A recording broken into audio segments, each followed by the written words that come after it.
सय्यदिल अंबियाइ वल मुरसलीन अम्मा बाद फ़अऊज़ु बिल्लाहि मिनश शैतानिर रजीम बिस्मिल्लाहिर रहमानिर रहीम क़ुल ला अस्अलुकुम अलैहि अजरा इल्लल मवद्दत वल क़ुरबा सदक़ल्लाहुल मौलाना अज़ीम व सदक़ बल्लगना रसूलुहुन नबियुल अमीनुल मतीनुल मुबीनुल करीम व नहनु अला ज़ालिका लमिनश शाहिदीन व शाकिरीन वल्हम्दुलिल्लाहि रब्बिल आलमीन।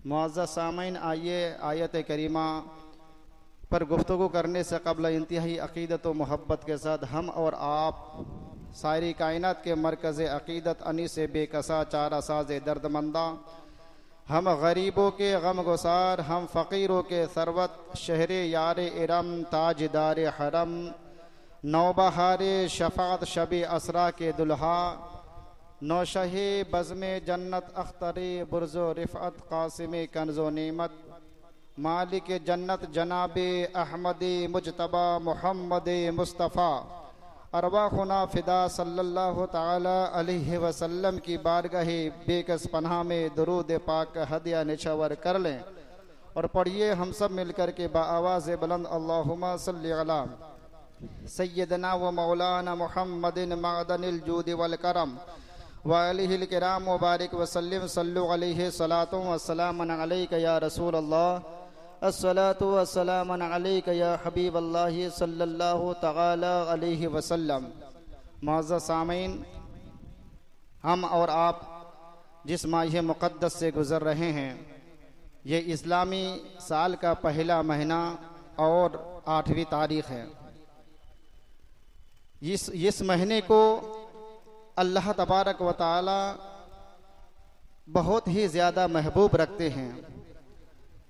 महरमुल हराम इज़्ज़त और अज़मत वाला महीना अल्लाह तबारक व तआला का महीना है और इसकी हुर्मत, इसकी इज़्ज़त ये है आका करीम रऊफ़ुर रहीम सल्लल्लाहु ताला अलैहि वसल्लम ने बयान फरमाया कि इस महीने में जंग व जिदाल करना, गाली गलौज करना, झूठ बोलना, अफ़ाले कबीहा के ज़रिए से बुराइयाँ करना, ये सब के सब हराम हैं। वैसे तो और दिनों में भी है, लेकिन इस महीने में ज़्यादा है, क्योंकि अल्लाह के रसूल सल्लल्लाहु ताला अलैहि वसल्लम ने इस माह मुक़द्दस की अज़मत को बयान करते हुए इरशाद फरमाया कि इस महीने में एक नेकी का सवाब कई गुना अता फरमाता है और अगर कोई एक बुराई करता है तो फिर कई गुना उसके सर पर एक बुराई के एवज एक बुराई के बदले में लाद दिया जाता है।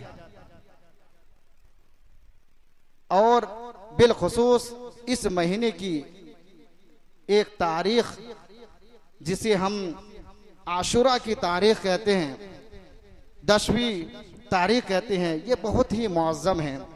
इंशाअल्लाह मैं अपने उन्वान के मुताबिक आने वाली वो जो रात है, उस रात के फ़ज़ाइल, उस रात के हमें क्या करना चाहिए, क्या नहीं करना चाहिए, इसके मुताल्लिक़ कुरान और अहादीस रसूल सल्लल्लाहु ताला अलैहि वसल्लम के हवाले से आप तक पहुँचाऊँगा।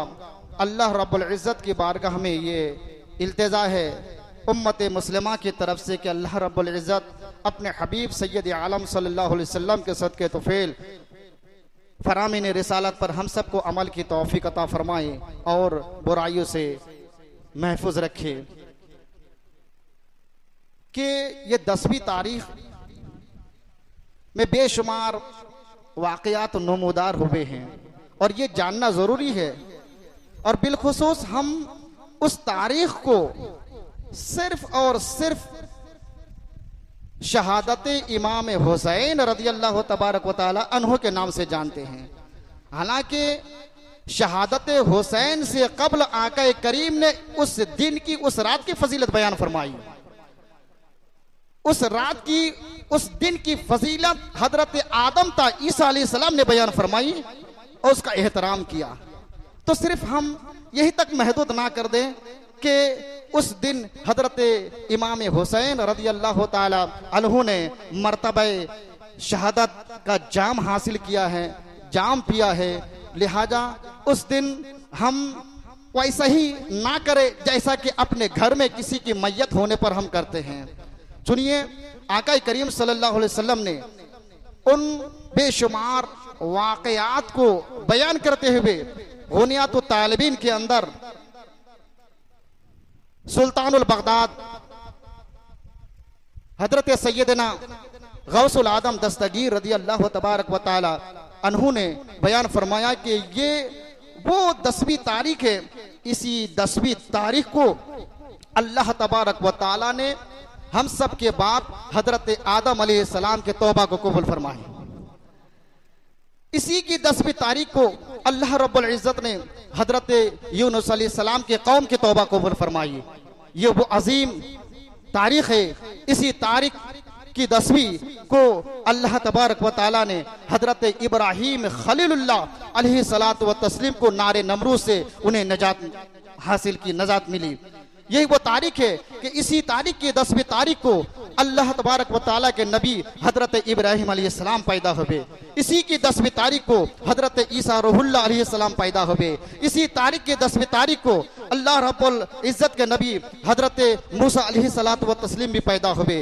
ये वो अजीम है कि इसी महीने की 10वीं तारीख को हजरत सुलेमान अलैहिस्सलाम को बादशाहत मिली। इसी महीने की 10वीं तारीख को हजरत याकूब अलैहिस्सलाम की बेनाई वापस आई।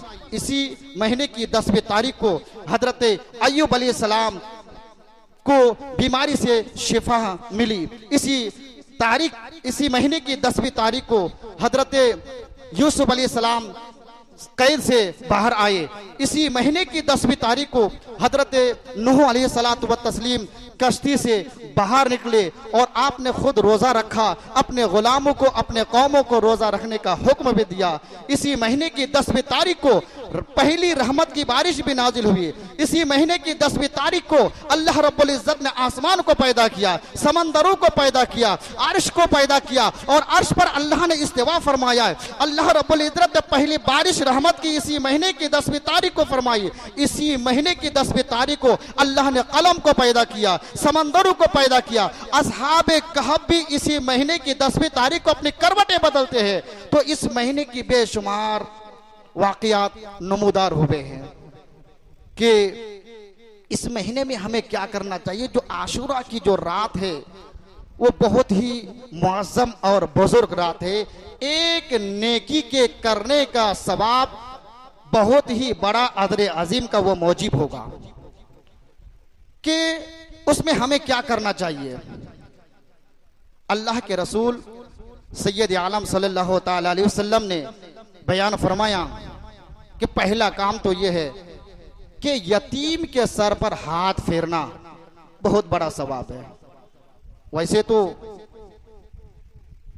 और दिनों में भी बहुत बड़ा अजर अजीम है, लेकिन इसमें ज्यादा है।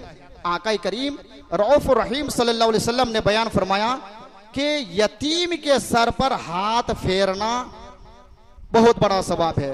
हजरत अब्दुल्ला इब्ने अब्बास रज़ी अल्लाह तबारक व तआला अन्हु से रिवायत है, आका करीम रऊफ रहीम सल्लल्लाहु अलैहि वसल्लम ने बयान फरमाया कि यतीम के सर पर जो शख्स आशूरे की 10वीं तारीख को यतीम के सर पर हाथ फेरे। हाथ फेरने का मतलब क्या है? हाथ फेरने का मतलब ये नहीं कि सर पे हाथ रखा, नहीं, बल्कि जो उनकी जरूरत है उनकी जरूरत को पूरा करना, चाहे रुपए पैसे हो, चाहे खाने से हो या कपड़े से हो या किसी और चीज से हो, उसकी इमदाद करना, ये हाथ फेरना है। आका करीम सल्लल्लाहु अलैहि वसल्लम ने बयान फरमाया तो अल्लाह तबारक व तआला उस यतीम बच्चे या बच्चे के सर के हर बाल के बदले में अल्लाह रब्बुल इज्जत जन्नत में एक दर्जा बुलंद अता फरमाएगा। तो ये सिर्फ और सिर्फ आशूरा के साथ खास नहीं है, वैसे यतीम की मदद करना, यतीम की हिमायत करना, ये और दिनों में भी अजर अजीम है। जैसा कि एक और हदीस में जो मिशकात के हवाले से नकल किया है, हजरत सैयदना उमामा रदी अल्लाह तबारक व तआला अन्हु बयान करते हैं, अल्लाह के रसूल सल्लल्लाहु अलैहि वसल्लम ने फरमाया कि जो शख्स महरमुल हराम की 10वीं तारीख को किसी यतीम बच्चे के सर पर हाथ फेरे, किसके लिए? लोगों के दिखावे के लिए नहीं, बल्कि रज़ाए इलाही के लिए। उसमें रज़ा इलाही की तखसीस है कि रज़ाए इलाही के लिए अगर कोई किसी यतीम बच्चे या बच्चे के सर पर हाथ फेरता है तो अल्लाह तबारक व ताला उस यतीम बच्चे या बच्चे के सर के हर बाल के बदले में एक एक नेकी अता फरमाएगा। कोई गिन सकता है? और अल्लाह अगर नेकियां दे दे, एक ही नेकी अगर अता कर दे तो हमारे लिए वो बहुत बड़ी है, बहुत बड़ी नेकी है। तो हम उस दिन इस तरीके से हम एहतमाम करेंगे, उस अजीम दिन का या अजीम रात का हम एहतमाम इस तरीके से करेंगे, इस तरीके से हम गुजारेंगे।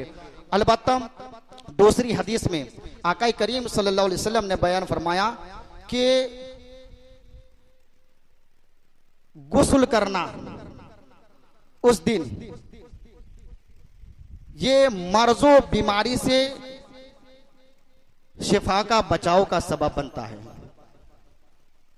अगर कोई आका करीम सल्लल्लाहु अलैहि वसल्लम ने बयान फरमाया कि जो शख्स महरमुल हराम की 10वीं तारीख को गुस्ल करे तो अल्लाह तबारक व ताला उसको हर किस्म की मुसीबत से उसे निजात अता फरमाएगा सिवाय मर्जुल मौत के।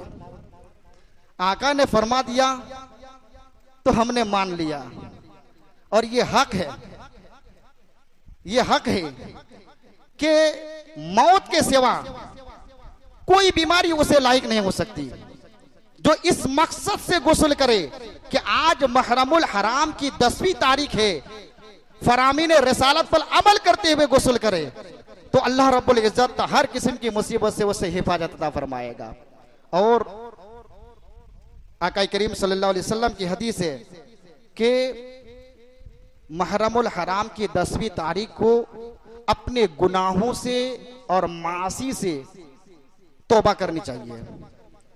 हम रोजमर्रा की जिंदगी में न जाने कितने गुनाह करते हैं, एक नेकी हम कर लें उसका हिसाब करते हैं, लेकिन हमसे जाने अनजाने में न जाने कितना गुनाह हो जाते हैं, उधर हमारी तवज्जो नहीं है। आका करीम ने एक फार्मूला, एक नुस्खा बताया कि जब महरमुल हराम की 10वीं तारीख आ जाए तो अपने गुनाहों से तौबा करो, सिद्क के दिल से तौबा करो। क्यों? अल्लाह रब्बुल इज्जत कुरान करीम के अंदर इरशाद फरमाता है, हजरत मूसा अलैहि सलाम पर वही भेजी और फरमाया कि ए कलीम ये महरमुल हराम की 10वीं तारीख है, अपने कौमों को ये हुक्म दो कि वो अपने गुनाहों से तौबा करे, क्योंकि मैं बड़े से बड़ा तौबा को कबूल करने वाला हूं। लेकिन अगर कोई 10वीं तारीख को, महरमुल हराम की 10वीं तारीख को अगर तौबा करेगा तो मैं जरूर कबूल करूंगा, तो तुम हुक्म दो। तो हजरत मूसा अलैहि सलाम ने अपने कौमों को हुक्म दिया कि 10वीं तारीख को तौबा की जाए, अल्लाह रब्बुल इज्जत तौबा को कबूल फरमाएगा। उस 10वीं तारीख को और हम क्या करें? सुरमा लगाएंगे अपने आंखों में। देखिए, हो सकता है कि इस मस्जिद के अंदर बहुत सारे लोग आते हैं, किसी के दिलो दिमाग में एक बात होती है कि इस महीने में बिलखुसूस हमारे जहनों में इमाम हुसैन रज़ी अल्लाह तबारक व तआला अन्हु का तसव्वुर मौजूद होता है, उनके अलावा कोई दूसरी चीज नहीं। लेकिन हमारी जो शरीयत है वो इमाम हुसैन की नहीं, उनके नाना जान की है, उनके नाना जान की शरीयत है। हम ना इनके इनकार करते हैं, लेकिन असल शरीयत ये मुस्तफा जाने रहमत की तालीमात पर अमल करने का नाम है। तो आका करीम सल्लल्लाहु अलैहि वसल्लम ने इसकी फजीलत बयान फरमाई, तो हमें इस पर अमल करना है। किसी औरों के बकवास करने पर अपने दिमाग को, अपने जहन को उधर मुतसव्वर नहीं करना है।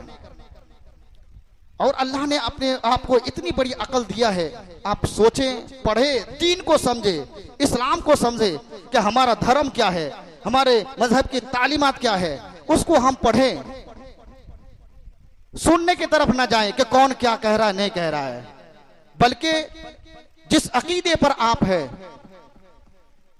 अहले सुन्नत वल जमात, मसलक अहले सुन्नत, मसलक आला हजरत, उनकी तालीमात क्या है उसे आप पढ़ें, उसे आप सुने और उस पर अपने अकीदे को महफूज रखें। तो आका करीम सल्लल्लाहु अलैहि वसल्लम ने फरमाया, बात मैं ये अर्ज करने चाह रहा था कि उस दिन इमाम हुसैन की शहादत हुई, हर अपने आंखों में सुरमा लगाएंगे, ये बात समझ में नहीं आ रही है। तो आपको ये बात समझनी नहीं है, बल्कि आका ने फरमा दिया तो हमने मान लिया। आका करीम ने फरमाया कि उस दिन अपने आंखों में सुरमा लगाओ, और सुरमा के बारे में भी फरमाया कि इस मद का सुरमा। और हजरत सैयदना मुल्ला अली कारी ने मौज़ूआत कबीर के अंदर उसकी तशरीह करते हुए फरमाया कि अगर इस मद का सुरमा ना मिले तो कोई भी सुरमा लगाए, लेकिन शर्त यह है कि इजहार मसरत के लिए सुरमा नहीं लगाए, इजहार खुशी के लिए सुरमा ना लगाएं, क्योंकि इजहार मसरत के लिए, खुशी के लिए सिर्फ इस दिन की तखसीस क्यों, और दिनों में भी मना है, क्योंकि मर्दों को जीनत हराम है, लोगों के दिखावे के लिए सुरमा लगाना जायज नहीं है। तो उस दिन की तखसीस नहीं, बल्कि उस दिन जो हम अपने आंखों में सुरमा लगाएंगे तो इजहार मसरत के लिए नहीं, बल्कि आका करीम सल्लल्लाहु अलैहि वसल्लम की हदीस पर अमल करने के लिए हम लगाएंगे। और नबी पाक ने फरमाया कि जो शख्स आशुरा की 10वीं तारीख को अपने आंखों में सुरमा लगाएगा तो मर्जुल मौत तक उसकी आंखों में कोई बीमारी नहीं होगी, और मरते दम तक कभी भी उसकी आंखें नहीं दुखेगी। यह मजहब इस्लाम की तालीम है। और उस दिन क्या करना है कि उस दिन हम सदका व खैरात करेंगे। सदका खैरात करने का अल्लाह के रसूल सल्लल्लाहु अलैहि वसल्लम ने हमें हुक्म दिया है, और हम उस तारीख को सैयद शुहदा इमाम हुसैन के नाम पर हम सबील लगाते हैं, खिचड़ा पकाते हैं, फातिहे का एहतमाम करते हैं, लोगों को दूध पिलाते हैं, पानी पिलाते हैं, खजूरें तकसीम करते हैं। अच्छी बात है, अच्छी बात है, लेकिन जहां महल है वहीं पे इन चीजों का इस्तेमाल किया जाए, गैर महल में नहीं। गैर महल में इसका इस्तेमाल जायज नहीं है। आका ने फरमाया कि सदका व खैरात करना महरमुल हराम की 10वीं तारीख को, इसकी बहुत बड़ी फजीलत है। अल्लाह इसके बदले में कई गुना अता फरमाएगा। हम खिचड़े का एहतमाम करते हैं, खजूरे का एहतमाम करते हैं और सबील लगाते हैं, दूध और पानी हम लोगों को देते हैं, पीते हैं, पिलाते हैं, लेकिन किन लोगों को, उन लोगों को। इसलिए रमजान शरीफ में एक मसला बयान किया जाता है कि ज़कात की रकम आप ढूंढ करके देते हैं। कहीं ऐसा तो नहीं है कि ये मुस्तहिक ज़कात नहीं है? क्योंकि अगर गैर जगह पे वो ज़कात की रकम चली गई, आप सोचते हैं तो अदा ना होगा, हमारी गिरफ्त होगी, यानी इधर हमारी तवज्जो है। तो जिस तरीके से इस मसले पर आपकी तवज्जो है कि ज़कात की रकम वहीं पे दी जाए जो उसके मुस्तहिकीन है, अगर नहीं मिल रहे तो ढूंढ करके तलाश करके वहां तक पहुंचा ही जाए, क्योंकि गैर जगह पे देने पर ज़कात अदा नहीं होगी। तो आका ने इस 10वीं तारीख की फजीलत बयान फरमाई कि सदका व खैरात की जाए। उम्मत मुस्लिमा इमाम हुसैन के नाम पर खजूरें तकसीम करते हैं, सबील लगाते हैं, खिचड़े पकाकर लोगों में तकसीम करते हैं, तो इनका भी एहतमाम करना कि किन लोगों को दी जाए, इसके मुस्तहिक कौन है। ऐसा तो नहीं कि या हुसैन का नारा, मैं उसके मुनकर नहीं हूं कि या हुसैन का नारा क्यों लगाते हैं, फिर आप उधर ना जाएं। या हुसैन का नारा लगाते हैं और नाचते हुए निकलते हैं, आप उनकी हिमायत करेंगे? क्या इस्लाम में इसकी इजाजत है? आप खुद सोचे। मैं सिर्फ आका करीम सल्लल्लाहु अलैहि वसल्लम ने जो 1450 साल पहले बयान किया है उसी को नकल करके आप तक रख रहा हूं। फैसला आपको करनी है, डिसाइड आपको करनी है। और जो आपके दिलो दिमाग में जो बात है उसको मिलाएं और आका करीम सल्लल्लाहु अलैहि वसल्लम के फरमान को एक साथ रखें कि हक कौन है, नाहक कौन है, हक कौन है, बातिल कौन है, ये डिसाइड फैसला आपको करनी है। वो चूंकि गुनाह है, उसी तरीके से नाचते नाचते जा रहे हैं, अब पानी पिला रहे हैं। क्यों पानी पिला रहे हैं? वो थक गया होगा नाचते नाचते, नई सड़क से नाचते नाचते आ रहा लल्लापुरा, थक गया होगा, पानी पिला रहे हैं। वो पानी पी रहा है तो और जोश पैदा हो रहा है, और जोश पैदा हो रहा है कि और ज्यादा ज्यादा नाचे। आप बताएं कि एक गिलास पानी पिलाने के एवज में आपके नामे अमाल में सवाब का इजाफा होगा कि गुनाह लिखा जाएगा, गुनाह लिखा जाएगा। तो इसका भी ध्यान देना जरूरी है। मैं खिचड़ा सबील इसके मुनकर नहीं हूं, बल्कि हम इसका जो इस्तेमाल करते हैं कहां पे करते हैं, मैं इसके मुनकर हूं। हाँ, अपने घरों में उसका एहतमाम करें और अपने घरों में बांटे, अपने रिश्तेदारों में बांटे, जो आपके इर्द गिर्द लोग हैं, अपने खेश व अकारिब है, उनमें तकसीम करें। अच्छी बात है, अल्लाह तबारक व तआला इसकी खैरात सारा साल तक आपको देगा। दूसरी बात ये, आका करीम सल्लल्लाहु अलैहि वसल्लम ने फरमाया उस तारीख को अपने घरों में वसी पैमाने में खाने का इंतजाम करें। बहुत सारे लोग जब ये हदीसें बयान की जाती है तो उंगलियां उठाते हैं कि मौलाना ने कैसे बयान कर दिया, मौलाना ने कैसे बयान कर दिया, वो करना चाहिए, मतलब वो करना चाहिए। बहरहाल देखो, आका ने फरमाया कि वसी पैमाने में खाने का इंतजाम करें। हमारे धर्म में, हमारे मजहब की तालीम यह है कि किसी का अगर विसाल हो जाए तो गम सिर्फ 3 दिन है, उससे जायद की इजाजत नहीं है। चाहे वो नबी हो, चाहे रसूल हो, चाहे सहाबी हो, चाहे ताबई हो, तबे ताबी हो, औलिया हो, अपने बाप दादा कोई भी हो, 3 चीजें से जायद की इजाजत नहीं है। ये मजहब इस्लाम की तालीम है। ये कहां से आपने लाया कि 10 साल हो गए अब तक उसकी जो है कि नहीं गम मनाया जा रहा है? इसकी इजाजत नहीं है। आप अगर मुझसे बहस करना चाहते हैं तो मैं एक अहले सुन्नत वल जमात का एक अदना सा तालिब इल्म हूं, मैं उसका जवाब दे सकता हूं। और जो हमारे रहबर है, हमारे उस्ताद है, उनसे उनके करीब तो आप जा भी नहीं सकते, उनके करीब आप जा भी नहीं सकते। बहरहाल वसी पैमाने में खाने का एहतमाम करें, अच्छे अच्छे खाने का अपने बाल बच्चों के साथ एक दस्तरखाना पर बैठ करके खाए। और सबसे अच्छा तरीका तो है कि पहले इमाम शुहदा इमाम हुसैन रज़ी अल्लाह तबारक व तआला अन्हो की बारगाह में उन खाने को नजर पेश किया जाए, उसके बाद सब मिल करके खाए। मेरा रब बहुत खुश होगा। अल्लाह के रसूल सल्लल्लाहु अलैहि वसल्लम बयान फरमाते हैं, जो महरमुल हराम की 10वीं तारीख को वसी पैमाने में खाने का इंतजाम करके सैयदुल शुहदा इमाम हुसैन की बारगाह में या दिगर अंबिया किराम या औलिया किराम या किसी और के अरवाह को पेश करके अल्लाहू अकबर उस सवाब को ईसाल करेगा, सारा साल अल्लाह तबारक व तआला उसके दस्तरखान को वसी फरमा देगा। यह फरमान मुस्तफा है। अब आ रहा है वो, तो इन चीजों का बीमार पुरसी करना, बीमार पुरसी, उस तारीख को आप ढूंढें अपने रिश्तेदारों में कि कौन बीमार है। अल्लाह के रसूल सल्लल्लाहु अलैहि वसल्लम बयान फरमाते हैं कि जिस शख्स ने आशुरा की 10वीं तारीख को किसी बीमार की बीमार पुरसी करता है तो गोया कि अल्लाह तबारक व तआला तमाम बनी औलाद आदम की वो बीमार पुरसी करता है। अगर कहीं जनाजा किसी के या मैयत हो गई है तो आप वहां शरीक हो। यह मजहब इस्लाम की तालीम है। और एक बात बताऊं, दिल से आप कुछ भी समझे, आ रहा है माह मुहर्रम, वो 10वीं तारीख, ये सुन्नी जो 11 महीने नबी का कलमा पढ़ेंगे, इमाम हुसैन की दी हुई खैरात खाएंगे, और 1 महीने में उनके नाम पर ये कलमा पढ़ने वाले, अपने आप को सुन्नी कहने वाले मातम करेंगे, मातम करेंगे, मातम, सुन्नी मातम करेंगे।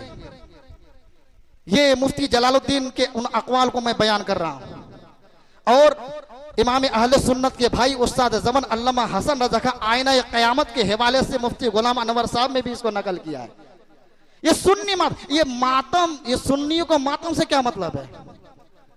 और पूछे भाई क्या कर रहे हो, क्यों ऐसा कर रहे हो? यार अहले बैत की मोहब्बत है, नबी ने फरमाया अहले बैत की मोहब्बत में करते हैं, अच्छी बात है। अहले बैत की मोहब्बत कौन नहीं करेगा रे? अहले बैत की मोहब्बत, ये आका ने फरमाया जिसके दिल में अहले बैत की मोहब्बत ही नहीं है वो हम में से ही नहीं है। और जिनका सुमर नबी के साथ ना हो तो वो जन्नत कैसे जा सकता है? हम भी अहले बैत से मोहब्बत करते हैं, हमको भी है, लेकिन हम भी करेंगे मातम जैसा आप करते हैं ना, हम भी करेंगे। ये 10वीं तारीख को मस्जिद 5 गुंबद के अंदर रात को बाद नमाज इशा इमाम हुसैन रजी अल्लाह ताला अन्हु के नाम पर प्रोग्राम का इनेकाद किया गया है। आज मैं ऐलान करूंगा कि प्रोग्राम कैंसिल कर दिया जाए, सब मिल करके मातम किया जाए। लेकिन आपको बताना होगा उससे पहले आपको ये बताना होगा। जलालुद्दीन अमजदी लिखते हैं कि बताना आपको ये होगा कि हमसे ज्यादा जो इमाम हुसैन के आशिक थे, जो दीवाने थे, जो उनके चाहने वाले थे, जो उनके मुहिब्बिन थे, उन्होंने किया है कि नहीं किया है? हम तो शरीयत के 1450 साल बाद आए ना, लेकिन जो हमसे पहले वाले हैं वो उनके बारे में आपको बताना होगा। सुनी हुई बात नहीं, लिखी हुई बात, क्योंकि मजहब इस्लाम की हर बात जो होती है वो छपी हुई होती है, छुपी हुई नहीं थी। छुपी हुई तो किसी और की तालीम होती है, छपी हुई को हम मानते हैं। कुरान बिल्कुल छपी हुई है, अहादीस मुस्तफा बिल्कुल छपी हुई है, इनकी तालीमत पर हम अमल करते हैं। आपको बताना होगा जो हमसे पहले के लोग हैं, जो मुहिब्बीन अहले बैत है, उनका मातम मनाओ। साल भर के बारे में नहीं कह रहा हूं, 1 महीने वाला नहीं, हफ्ता नहीं, 1 दिन का नहीं, 1 लम्हा, 1 साथ के लिए अगर उन्होंने मातम किया हो, चाहे वो कौलन हो चाहे फेलन हो, किसी भी किताब में, तो हम मानने को तैयार हैं, हम भी करेंगे। आप बता नहीं सकते, आप कह सकते हैं। क्यों? इसलिए कि हर बातिल की कोई सनद नहीं होती, बातिल बात की कोई सनद नहीं होती। मैं चैलेंज के साथ कहता हूं, आपको बताना पड़ेगा। नहीं बता सकते हैं, नहीं बता सकते हैं, तो जब आप नहीं बता सकते हैं तो ये बात भी आपको मानना पड़ेगा। कौन सी बात? कि आप जो नबी का कलमा पढ़ रहे वाले, हमसे ज्यादा मानने वाले कौन है?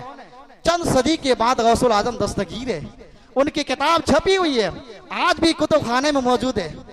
उनके बाद गौसुल आजम दस्तगीर के बाद गरीब नवाज है, कुतुबुद्दीन बख्तियार है, ये क्या कहते हैं, मखदूम अशरफ सिमनानी है, उनके पीर मुर्शिद अलाउल हक पंडवी है।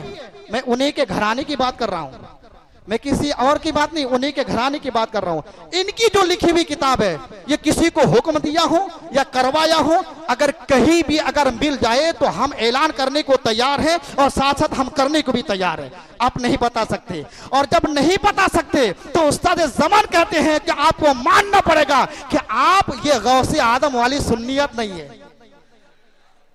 आप गरीब नवाज वाली सुन्नियत नहीं है, बल्कि सुन करके आपने कलमा पढ़ा है, दीन को आपने समझा ही नहीं है, दीन को आपने पामाल कर बैठा है अपने अफ़आल कबीहा के जरिए से। फिर आप क्या करते हैं? और एक है ना, सुनने को मिलता है गलियों में, कोचों में, बाजारों में ढोल बजाए जाते हैं। ढोल बजाते हैं कि नहीं बजाते हैं?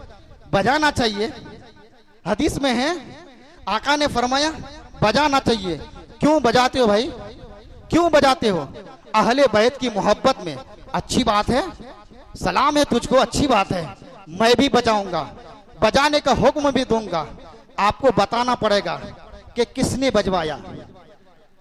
हमसे जो पहले मुहिब्बीन थे, आले रसूल, औलाद अली, क्या उन्होंने बजवाया? उन्होंने बजाने का हुक्म दिया? बता सकते हैं किसी भी किताब में? अगर आप नहीं बता सकते, अगर आप नहीं बता सकते तो फिर आप वो वाले सुन्नी नहीं है, वो वाले आप सुन्नी नहीं है। कौन वाले सुन्नी? मुस्तफा बारिसा खेश रा के दीने हमा उस, अगर ऊबा न रशीदी तो तमाम आमाले बू लहबिस। आप वो वाली सुन्नी नहीं है। आले बैत की मोहब्बत की दावा करते हैं आप, वैसे तो हम भी आले बैत से मोहब्बत करते हैं। और कैसी मोहब्बत करते हैं? अल्लाह के रसूल ने फरमाया कि आले बैत की मोहब्बत, आपको पता है मिशकात में, बुखारी में ये पढ़ाई जाती है कि अहले बैत की मोहब्बत का जो सिला है वो किसी और में है ही नहीं है। वो ना नमाज, जो अफजल इबादत नमाज है, वो नमाज में भी नहीं है। क्यों? इसलिए मुअर्रिखीन लिखते हैं नमाज पढ़ो तो जन्नत मिलेगी, रोजा रखो जन्नत मिलेगी, हज करो जन्नत मिलेगी, हाफिज कुरान बनो जन्नत मिलेगी, आलिम दीन बनो जन्नत मिलेगी, मुफ्ती का कोर्स करो जन्नत मिलेगी, और राह खुदा में ज़कात दो वो भी जन्नत मिलेगी, हज करो जन्नत मिलेगी, आमाल खैर करो जन्नत मिलेगी, वली बनो जन्नत मिलेगी। लेकिन अहले बैत की मोहब्बत करोगे तो जन्नत मिलेगी। कौन जन्नत मिलेगी? कौन सी जन्नत मिलेगी? अहले बैत की मोहब्बत पर उसका जो सिला है किसी और में नहीं है। इन सारे आमाल का सिला जन्नत है। और नबी फरमाते अहले बैत की एक लम्हे की मोहब्बत, आका करीम सल्लल्लाहु अलैहि वसल्लम बयान फरमाते हैं कि जिसने मुझसे मोहब्बत की और इमाम हसन इमाम हुसैन से मोहब्बत की, उनकी अम्मी फातिमा ज़हरा से मोहब्बत की, उनके अब्बा अली से मोहब्बत की, तो मैं मोहम्मद चैलेंज के साथ कहता हूं कि जन्नत के जिस दर्जे पर मैं रहूंगा वो भी मोहब्बत करने वाले मेरे साथ होंगे। मैं क्यों पीछे रहूंगा यार? मुझे भी अहले बैत से मोहब्बत है और सच्ची मोहब्बत करता हूं अहले बैत से, कि उनकी शहादत पर आप अपने घरों में तालियां बजाते हैं, नाचते हैं। ताज्जुब की बात है, आपके घर में बाप का इंतकाल हो जाए, बेटे का इंतकाल हो जाए, बेटी का इंतकाल हो जाए, अम्मी का इंतकाल हो जाए, आप मुस्कुराना भूल जाते हैं, कफन का कपड़ा लाना भूल जाते हैं, खाना भूल जाते हैं। आपके सर पर पहाड़ टूट पड़ता है। अब जिनके लिए ये कायनात बनी है उनकी शहादत पर आप ऐसे ऐसे रुसूमात को इजाद कर रहे हैं। आपको डरना चाहिए, इन अफाले कबीहा से आपको हटना चाहिए। ये बजाया कब गया? जलालुद्दीन अमजदी रहमतुल्लाह ताला अलैह अपनी छोटी सी किताब में लिखते हैं खुतबात महरम के अंदर कि ढोल कब बजाया गया। तारीख का आप मुताला करें, कब बजाया गया? जब हुर ने इमाम हुसैन को घेर कर करबला की दहलीज पर खड़ा कर दिया गया, तब बजाया गया। कब बजाया गया? जब अली अकबर की जवानी लूटी गई तब बजाया गया। जब कासिम बिन हसन का शबाब लूटा गया तब बजाया गया। ढोल कब बजाया गया? जब अली असगर की हालत पर तीर चुभ गया तब बजाया गया। जब बीबी ज़ैनब शहरबानो और खानदान अहले बैत के बहु बेटियों की चादरें खींच ली गई तब बजाया गया। जब इमाम हुसैन को सर से तन को जुदा कर दिया तब बजाया गया। तब बजाया गया? नहीं बजाया गया। सब जंग खत्म हो गया जब बज़ाहिर अपने आप को समझा कि मेरी जीत हुई, तो इसी की खुशी में उन जालिमों ने यजीद ने दमिश्क के अंदर उसने ढोल बजवाया। दमिश्क के अंदर, यहां तो कोई बचा ही नहीं बज़ाहिर। ढोल किसने बजाए? सोचने की बात है, किसने बजाए? यहां तो कोई बचा ही नहीं। और जितने भी खवातीन इस्लाम बचे हुए थे उनको कैदी बना लिया गया। यहाँ कोई बचा ही नहीं, तो ढोल बजाने का कोई सवाल पैदा नहीं होता। अब अगर कोई बजा रहा है तो इसका समझ ले कि उनका मुखालिफिन बता रहा है, और उनकी आमाल पर अमल करने वाले लोग, उन्हीं के साथ उनका हशर होगा, उन्हीं के साथ उनका हशर होगा। अल्लाह तबारक व तआला इन सारे खुराफात से हम सब की हिफाजत अता फरमाए। बस दीन को सिर्फ समझने की बात है और कुछ नहीं है। दिन को हम जितना कठिन समझ रहे उतना कठिन नहीं है। आका करीम सल्लल्लाहु अलैहि वसल्लम ने फरमाया था, जब वो तारीख आ जाए तो हम करें क्या? जब ये सारी चीजें करना मना है तो हमको करना क्या है? आका ने फरमाया कि उस दिन कुरान करीम के अंदर 6666 आयतें हैं, उनमें से जो शख्स 10 आयतें कम अज कम पढ़ेगा, अल्लाह तबारक व तआला उस 10 आयतों के पढ़ने का सवाब सारा साल देगा, पूरा साल अता फरमाएगा। करेंगे अल्हम्दुलिल्लाह, पढ़ेंगे कम से कम 10 आयतें, कुरान की तिलावत करनी है, दुरूद पाक पढ़ें, कलमा शरीफ का वेद करें, जिक्र अस्कार करें, कोई भी वजीफा हो जो आपको याद हो, लेकिन ज्यादा से ज्यादा आका करीम सल्लल्लाहु अलैहि वसल्लम पर दुरूद पाक का नजराना पेश करें। प्लीज गुनियात तालिबिन के अंदर गौसुल आदम दस्तगीर रज़ी अल्लाह तबारक व तआला अन्हु से किसी ने पूछा कि हुजूर जब मुहर्रमुल हराम की 10वीं तारीख आ जाए तो हम क्या करें? तो सुल्तानुल बगदाद हजरत सैयदना गौसुल आदम दस्तगीर आले अली बयान फरमाते हैं गुनियात तालिबिन के अंदर कि जब वो शब आ जाए तो दिन को रोजा रखो और रात को इबादत करो। दिन को रोजा रखो, क्योंकि रोजा सिर्फ शरीयत मोहम्मदी के साथ खास नहीं है, बल्कि हजरत आदम अलैहिस्सलातु व तस्लीम से लेकर तमाम अंबिया किराम ने उस दिन रोजा रखा। हर नबी की शरीयत में मौजूद है।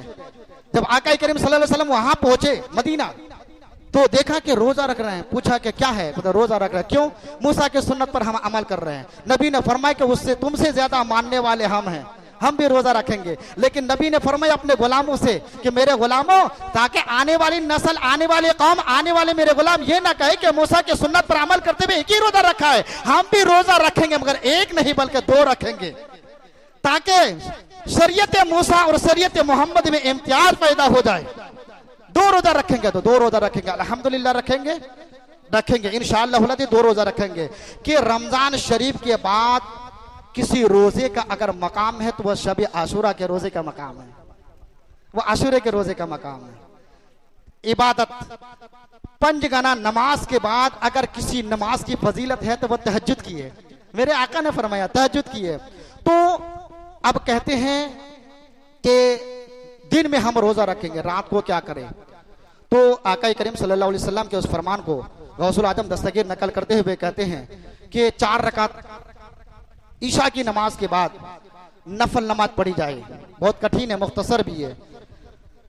हर रकात में सूरह फातिहा के बाद 50 बार अगर कुल हु अल्लाहु अहद शरीफ पढ़े तो अल्लाह तबारक व तआला उसके 50 साल पहले 50 साल बाद के गुनाहों को माफ फरमा देगा और जन्नत में 1000 महल उसके लिए तैयार फरमाएगा।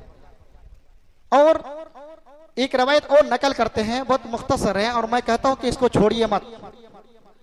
कब्र की रोशनी के लिए आप अगर चाहते हैं कि कब्र में जब हम रहें तो मरने से लेकर क़यामत तक हमारी कब्र जो है मुनव्वर रहे, उजाला रहे, रोशन ही रोशन रहे, उजाला ही उजाला रहे, तो एक फार्मूला बताया, 2 रकात नमाज अदा करे। ईशा की नमाज के बाद 2 रकात नमाज अदा करे। हर रकात में सूरह फातिहा के बाद 3 बार कुल हु अल्लाहु अहद शरीफ पढ़ेंगे। अल्लाह के रसूल सल्लल्लाहु अलैहि वसल्लम बयान फरमाते हैं कि उस वक्त से लेकर के क़यामत तक उसकी कब्र को अल्लाह रोशन ही रोशन रखेगा। एक बार अल्हम्दु, 3 बार कुल हु अल्लाहु अहद शरीफ। यह ईशा की नमाज के बाद का है। और एक वाकया जो अनीसुल वाइजिन के अंदर नकल किया है कि सुबह सादिक तुलुए आफताब के बाद से लेकर के जवाल से पहले तक, क्योंकि वो औकात मकरूह है वो, तो तुलुए आफताब के 20 मिनट बाद से लेकर के जवाल से पहले तक, फिर जवाल का वक्त गुजर जाने के बाद से लेकर के असर से पहले तक। असर से पहले तक इसलिए कि असर के बाद कोई नफल नहीं है। असर से पहले तक 4 रकात नफल नमाज अदा करे। दिन की बात कर रहा हूं, 4 रकात। और तरीका ये है सूरह फातिहा के बाद 15 बार कुल हु अल्लाहु अहद शरीफ पढ़े। एक बार अल्हम्दु, 15 मरतबा कुल हु अल्लाहु अहद शरीफ पढ़े। और इन 4 रकात का नजराना सैयद शुहदा इमाम हुसैन के बारगाह में पेश करे तो कल क़यामत के मैदान में हसनैन करीमैन उस खुश नसीब मुसलमान की शफाअत करते हुए नजर आएंगे। गौसुल आजम दस्तगीर अपनी किताब में नकल करते हैं कि इस कौल पर, इस फरमान पर सुफियान सौरी ने अमल किया।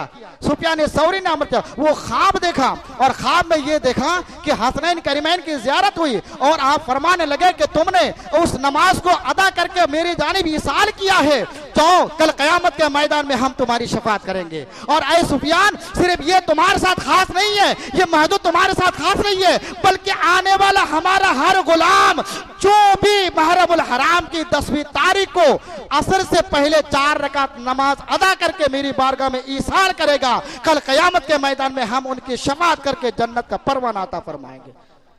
इस बात को मानते हैं कि नहीं? अरे जन्नत उनके नाना की है, सरदार ये दोनों हैं। इंशाअल्लाह इन बातों पर हम अमल करेंगे। अल्लाह की बारगाह में ये अरीज़ा है कि हम सारे मुसलमानों को हर किस्म की अफ़ाल कबीहा से हम सब की हिफाजत अता फरमाए। अपने बाल बच्चों को हुक्म दे, अगर कोई बुरा कर रहा है तो उससे आप रोकें। अल्लाह रब्बुल इज़्ज़त रोकने की वजह से अल्लाह बहुत आपको सवाब अता फरमाएगा और जो आप अल्लाह से मांगेंगे वो अता फरमाएगा।